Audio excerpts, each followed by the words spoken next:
why don't we get into Stranger Things, guys? And we should say that we are going to spoil every episode of Stranger Things through season 1, the first 8 episodes. But yeah, I don't think we've gotten more requests for any show than this one to discuss. And so now that we're weapons-free on spoilers, guys, what did you think of how this show wrapped up, Devindra Hardawar? I think the journey is what I enjoyed the most about it, because a show like this, when you get to the mystery, when you start solving everything, it's just hard to kind of keep that momentum going. I don't think the show quite stuck the ending, but I still love the characters, and I kind of love like seeing them get to this sort of conclusion. So it was still a great ride, just probably not like a totally memorable ending for me. How about you, Jeff Kanata?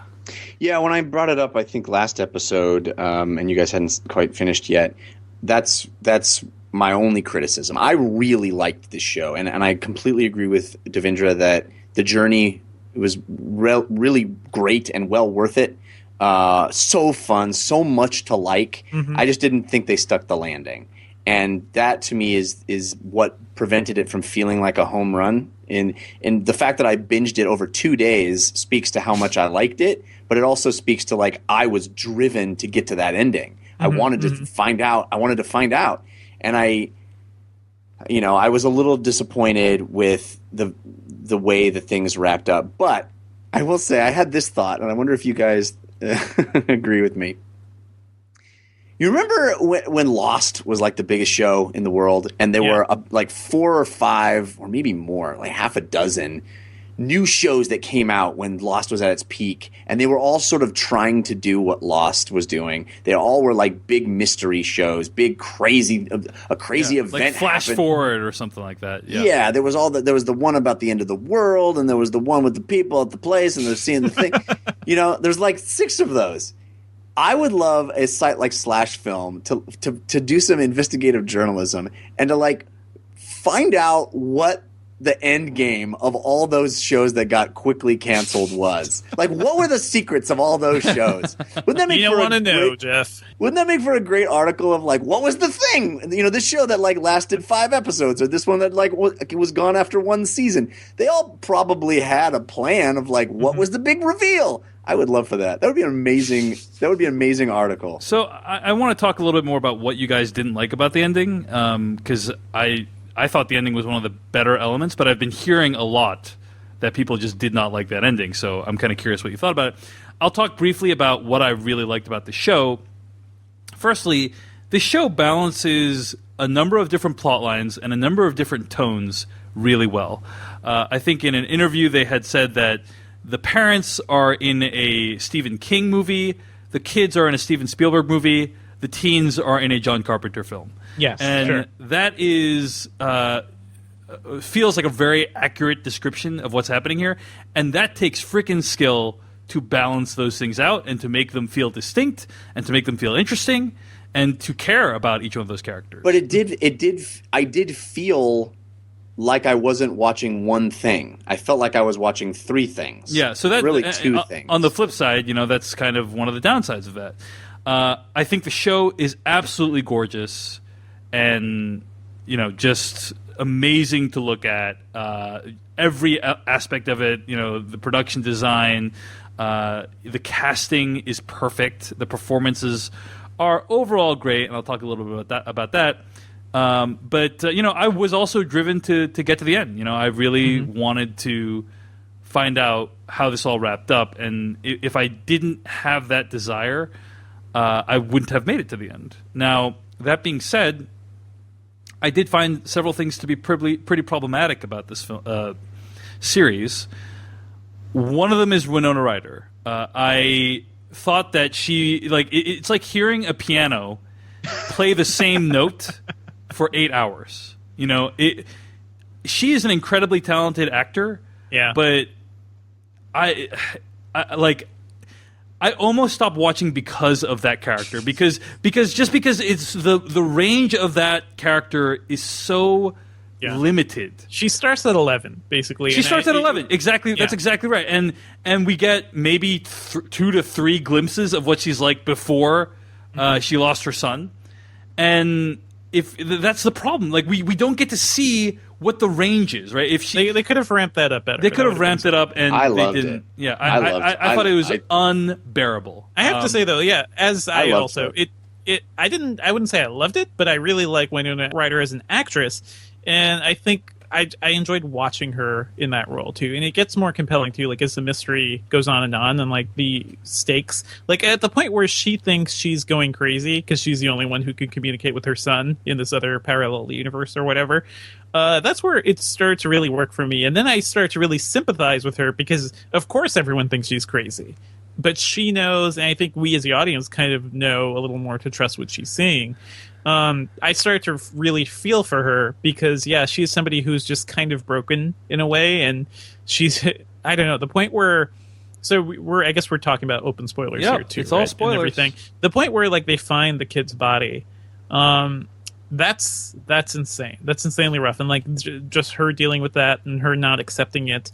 That sounds like so many other parents too that you see in these sorts of things, like where their child is found murdered and they can't cope with the grief or something. Except this one time, yeah, she's actually right. It did kind of bother me in that way because there's that scene with her and her son, where he says, "Hey, like you go keep chasing after Will. We're gonna have a freaking funeral," and it feels like it's quote unquote sending the wrong message. That like if you are in that situation, that you know. I would never tell someone how to grieve in that situation, but it does feel like, hey, this show is taking a position that in this particular case... rules in this supernatural world. Yeah, Winona Ryder is completely justified in her behavior, whereas like really my sympathy was with the son in that case. Like he's trying to stay grounded in the real world. And that's a big public argument too. Yeah, like he's trying to stay grounded in the real world, try to move on, help everyone move on. It's crazy. I feel so much for that character too, her son, who's like has to basically carry the weight of the whole family on his shoulders too, because his mom's kind of a mess. And I don't know, with that actor, I kind of love seeing him kind of deal with this too. Everyone is talking about how amazing the actor who played 11 is. Mm-hmm. I did not. I think my biggest issue with the series as a whole is that it felt very. Consciously like it was doing what it was trying to do. And a good reference for this is like Super 8. You know, that's a movie that bothered you, Devindra. That's like very consciously trying to be like a Spielbergian sci-fi drama. And this movie, I never felt like I could separate my emotion of knowing what it was trying to be with what it actually was. And so as a result, I never really got a visceral reaction from 11 and her displaying her powers, except maybe towards the end when she like made that car flip over. I think, but the whole time it felt like oh, here is a child actor who is being told to act in a very stilted and kind of consciously odd way. I never got lost in that performance. I mean, the difference between this and Super 8 though is that you get to spend time with these kids and with with all of the actors too. And for like, it does start out like, oh, she's the weird potential child like with superpowers or something. But the moment where she escapes and she just like is trying to survive in this diner and this one guy like shows her a bit of kindness and gets killed for it. Like I immediately empathize with her in her struggle and whatever she's going to. And the show doesn't shy away from like the horrific things she's done too. Like this is a child who's killed many people, and by the time the series is over, like dozens of people viciously. I think one of the things that's great about that performance is like the transformation from the beginning to end. You know, like it's clearly a different character at the end of the show than it is at the beginning, and so I want to acknowledge that is a huge accomplishment.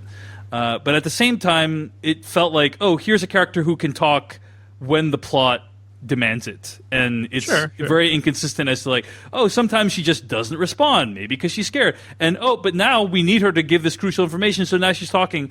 It felt inconsistent to me, and not in a way that felt organic. It felt the way she sold it though, I don't think we've seen many child actors be in movies like this in like sci-fi type things where they're maybe a little smarter than all the adults or something. Like they're just a little overly precocious. And this girl, like Millie Bobby Brown, she sells the the vulnerability of this character. Like, she is afraid a lot of the times, and the joy of her like slowly experiencing things in this world.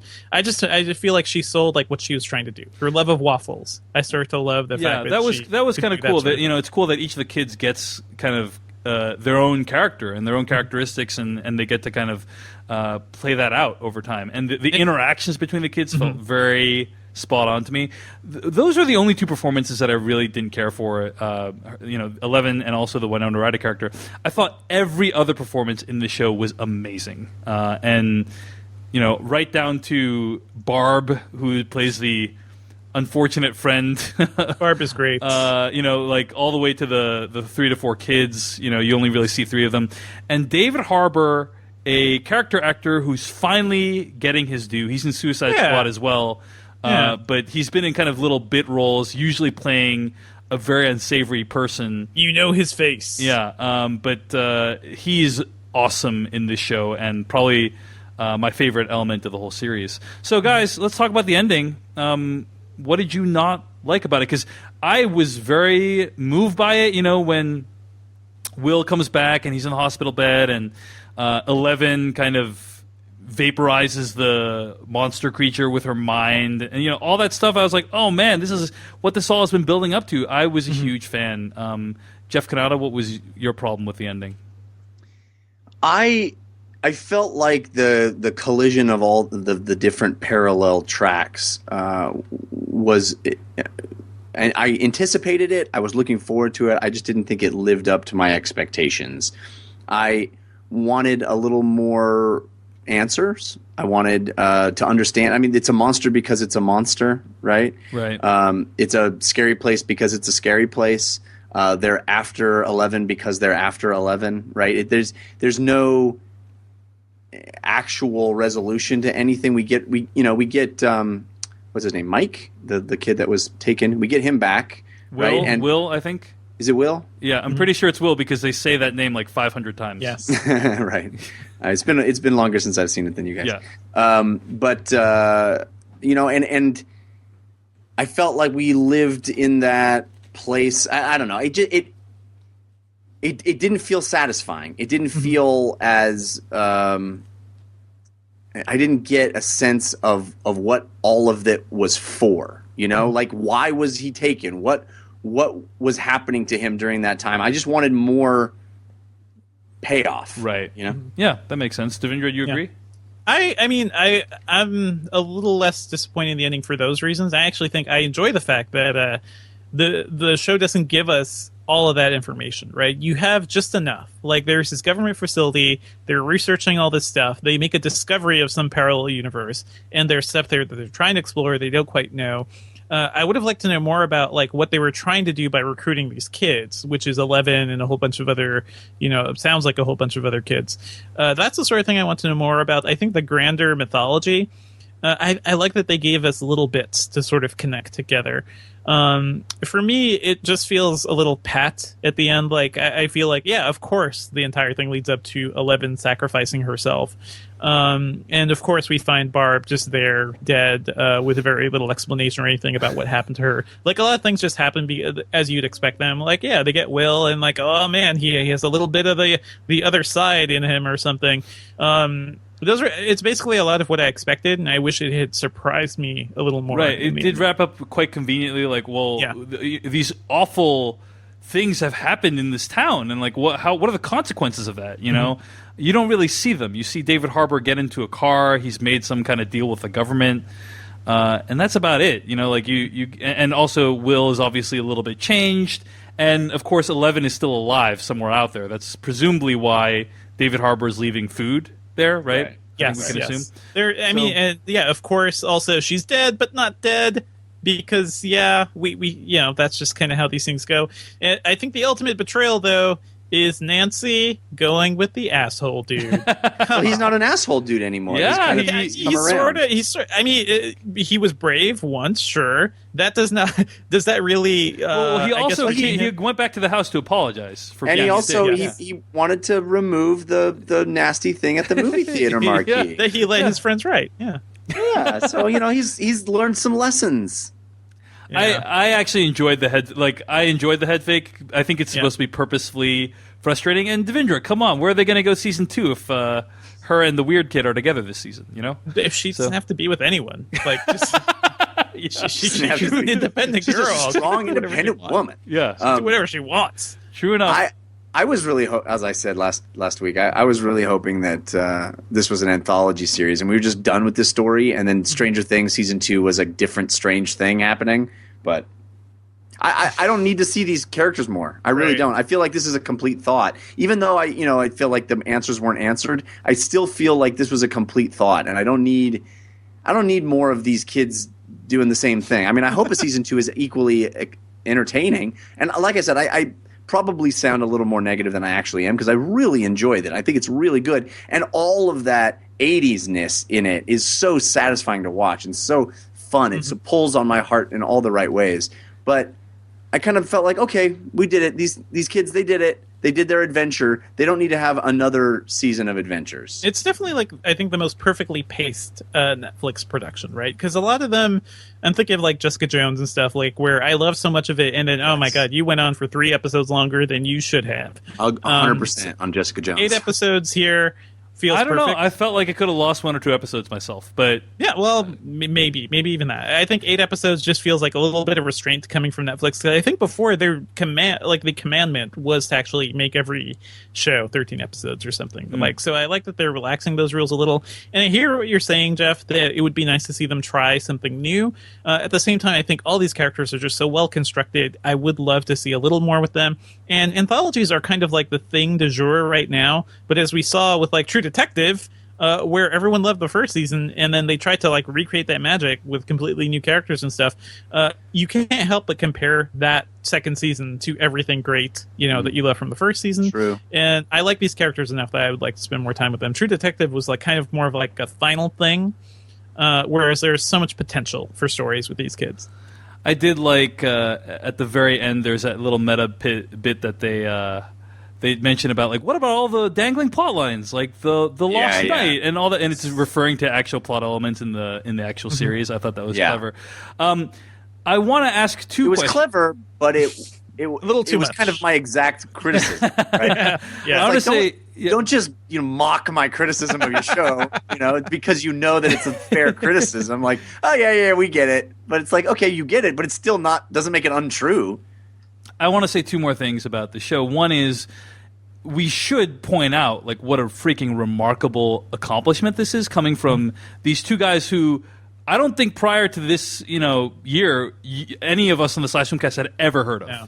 And they apparently had made a movie that hasn't been released yet. They made a movie called Hidden. They worked on Wayward Pines. The Duffer Brothers, they're 32 years old, and they have made something that is the biggest hit of the summer, probably better than most movies that we're watching this summer, because this has been a pretty freaking rough summer season. Movies written and made by much more seasoned filmmakers, that these guys have bested with Stranger Things on Netflix this summer, and that is a triumph and an accomplishment that needs to be acknowledged. So triumph of these dudes, and also this business model, right? Like they were basically rejected by Hollywood with their first movie, just from what I've been seeing. I think after this, I'm sure Netflix or someone's going to pick it up and kind of re-release it from the people who brought you Stranger Things. Yeah, these guys are going to go really far from this point forward. So Turns out it's. If you want to be amazing, you better hope you have a brother, because I mean, I love my sister, but man, the Coen brothers, there's so many brothers. They're all doing the amazing things. I want brothers or siblings, the Wachowski siblings. Wachowski siblings. Well, right. So the one thing I want to ask you was, what was your favorite movie reference? Because there are. There's been video essays side by side, that's referencing all these other movies. What was your favorite reference? Mine was Under the Skin, which is a movie that not that many people have seen, but 80s. But it's like, whoa, like what the hell? Like, this movie's referencing Under the Skin, and I'm referring, of course, to the scene when she's kind of immersed in the sensory deprivation tank and sees the monster there, and it kind of like ends up polluting our world from there. But that whole like black pool world looks exactly like Scarlett Johansson's house in Under the Skin.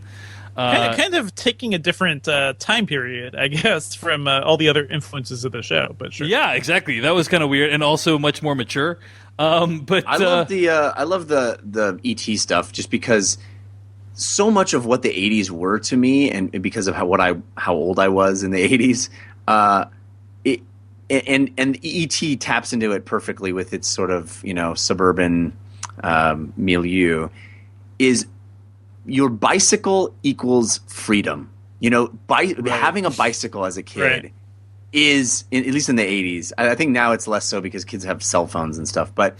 That was the freedom. That was how I saw my friends. That was how we had adventures. It's because we could get on a bicycle and go anywhere.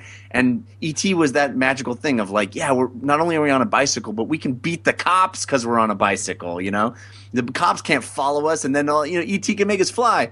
And the fact that this movie taps into that fantasy really, really, made me feel great. How about you, Devindra? Any favorite reference? I mean, I kind of like the way the whole teenage segment evokes the slasher horror stuff.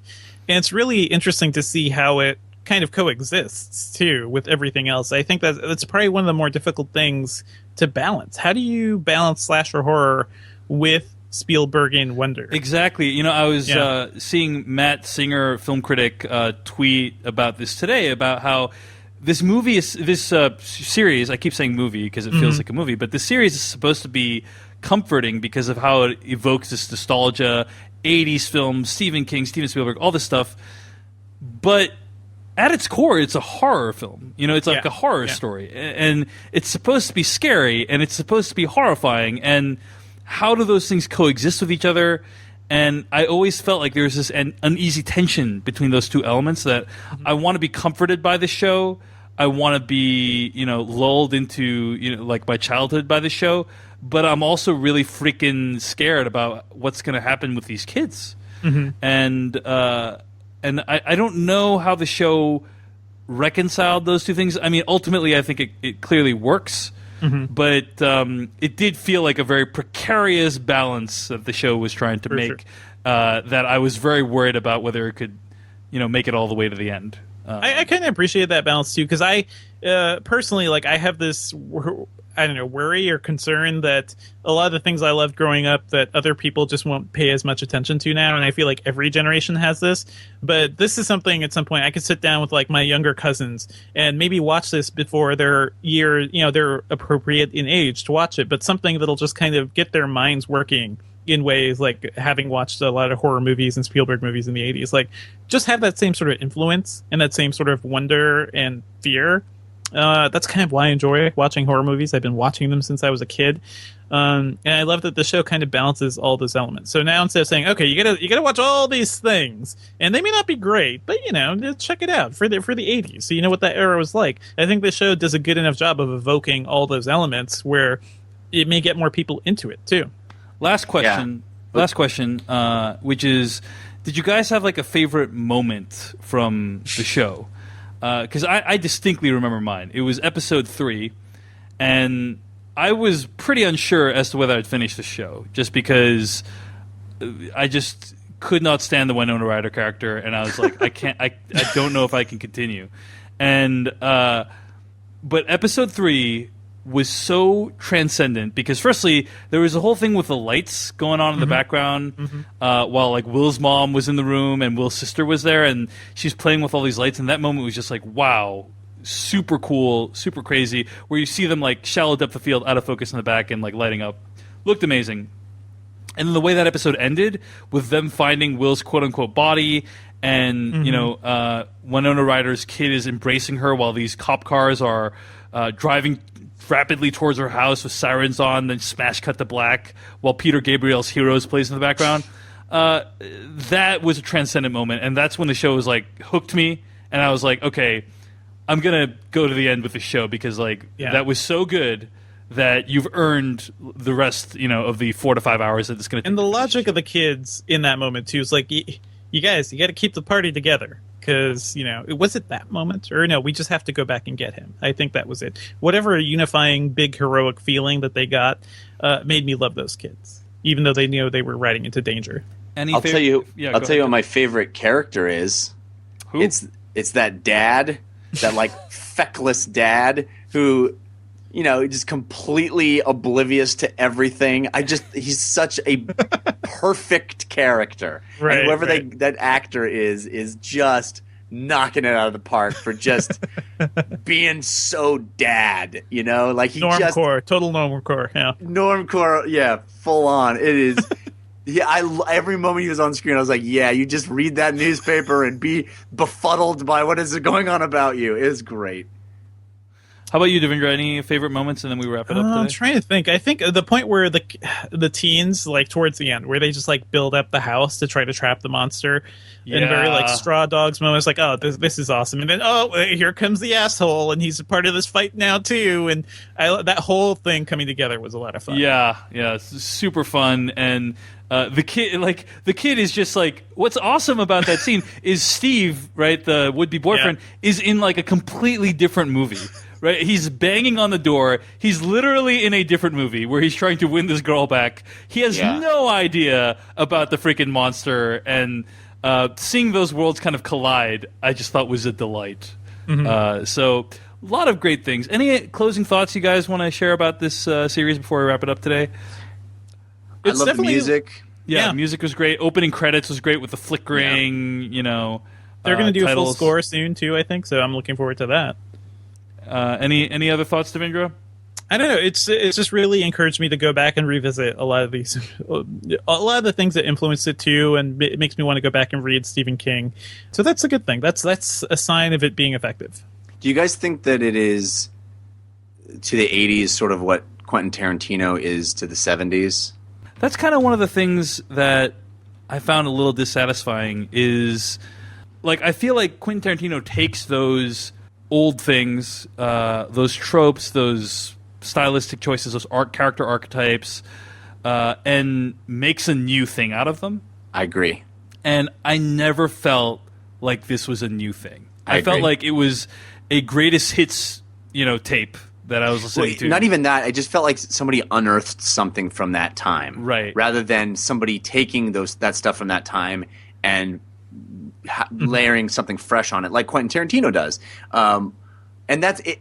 It has its own joys, but it didn't feel as revelatory as something that he does. He'll take that grindhouse style or those 70s aesthetics, and he will infuse them with such a new vision and a new life that it becomes something altogether original. And this doesn't feel original. It feels authentic, and it feels satisfying and fun in a certain way, but it doesn't feel like, oh my gosh, what if the 80s was a completely different thing? Right. I think that's kind of one of the reactions that's been difficult for me to handle, Jeff, is just that, we all really liked Stranger Things, but I don't know that I really loved it, and it feels like everyone really loved it, and everyone's like, well, what? You guys on the Slash Filmcast, this thing was like made for you guys. Right. And maybe that's part of the reason why we don't love it, is because it feels a little bit too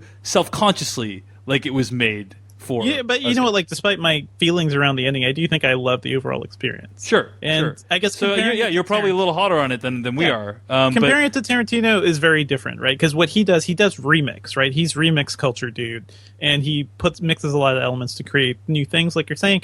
But to create something that feels like it was actually pulled and yanked from that moment in time. That's an accomplishment of its own. It's just very different from what Tarantino does. True. And honestly, like, we give Tarantino a lot of credit, but like that dude, when he lifts whole hog sometimes. Like some elements, some shots, some idea, music cues. Yeah. The way Reservoir Dogs is basically a copy of City on Fire. Maybe it's just because he lifts from more obscure things, and that's why it feels less kind of. It feels fresher. Self-conscious. Yeah, it feels fresher. Maybe I'm not sure, but yeah, Jeff, I feel like there's this kind of disparity between what everyone else's reaction is and what our reaction is, and I'm trying to tease out like why that might be the case. I'm right there with you, Dave, and I've been feeling that a lot because so many people, as we talked about last week, we had this overwhelming response of people like, you guys have to watch this, you guys have to talk about this, I really want you to talk about it. And then last week when I kind of said, well, I think it's like an 8.5 out of 10, people were like, why do you hate it? How dare you? Yeah. I saw a tweet that was like, oh yeah, I just expected you to love it more, Jeff. And I'm like, oh yeah. And I feel kind of the same way. I feel like, oh, this thing is like kind of genetically engineered to make me like it, but I don't love it, and part of that is what we've already discussed, and maybe part of it is really like good. It's really good. And that's the thing. I don't want to discount that it is a huge accomplishment. Yeah. So, anyway, we enjoyed it. Devindra loved it, but ultimately, I think we found a significant number of problems with it, and that kept it from being like a transcendently amazing series for at least me and Jeff. Would I watch the second season? I think the first season was good enough, just even purely on aesthetics alone, that I would check out what they have in store. Dave, like, come on. It is really hard to get you to watch new TV series. It is incredibly hard. Like, teeth-pullingly hard. And the fact that you watched this whole thing, that's impressive. He has objectively terrible films to watch. On his cycle. Yeah. Can I... are you guys? Have we already talked about this? Are you guys watching The Night of? Yeah. Okay. Because I feel like that show, in a lot of ways, is doing kind of similar things in the sense that it's taking a lot of disparate shows that were their own sort of unique things and mashing them all into one experience. Like it's Oz and it's Law and Order and it's doing sort of all of the shows. And it's, I think there are parallels to what Stranger Things did and what Night of is doing. And I just find Night of to be a really much more powerful experience, even though, again, I love Stranger Things. I'm much more impressed by the Night of right now. Well, also the Night of Night of has like stuff to say about society and our justice system and our perception of race and like it feels a show of more import than Stranger Things, which feels more like a pop culture confection. Right. I do have to say though, guys, come on, this show has a lot to say about the idea of alternative universes and the horrors that may lay beyond them. and the usefulness of Dungeons and Dragons. There you go. Yeah, there you go. Life skills. When you're spending 6 hours, and I love that too. Like, you guys were playing for 6 hours. That's what happens when you're playing a tabletop RPG. You just lose a whole day. But those are life skills, kids. So tell your parents that when they complain about it. It's funny because I'm a little bit on the other side of the Night of. I really like it, but there are elements of it that feel too constructed to me. So I guess we've kind of flipped a bit here, Jeff. Interesting. Yeah, I do think that we talked a little bit about the Night of last week, Devindra, but yeah, despite its flaws, that speaking about like self-conscious and like a show that is self-consciously directed and wants to show like, why am I using the form of cinema to convey this, or video or film, whatever you want to call it.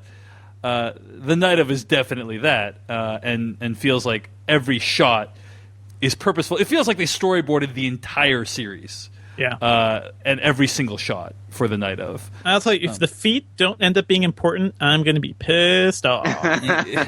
The feet represent our intractable justice system, Devindra. Indeed. I've heard that. Did you not pick that up? I've heard it. You know what, Devindra? We all have an itch we can't scratch. See? All right, guys, this podcast is over.